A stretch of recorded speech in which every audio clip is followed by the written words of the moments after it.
Bizga 19 ta bir xil qora kashmir anorli cho'ponga zakaz tushdi. Bularning bittasi faqat boshqa odamga ketadi.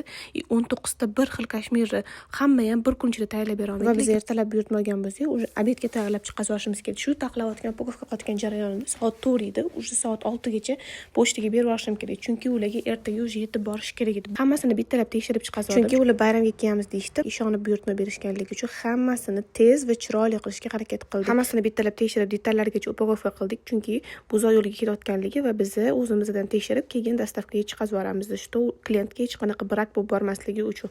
Bularning hammasi viloyatga chiqib ketayotgani uchun viloyatga plotniy qilib, chiroyli qilib upakovka qilib paketlarga solib berib yuborish kerak edi. Chunki bilasizlar, viloyatda yo'lda pochtada har xil hodisa bo'lishi mumkin. Biz o'zimizdan chiqazib yuborgan narsani hammasiga o'zimiz javob beramiz. Shuning uchun yugurib borib pochtaga berib yubordim. Pochtaga bergandan keyin o'sha yerda tepasida turib hammasini paketga soldirtirib, kilogramm o'lchab, undan keyin shunaqa chiroyli otsiflar oldik. Ishonchinglar uchun katta rahmat.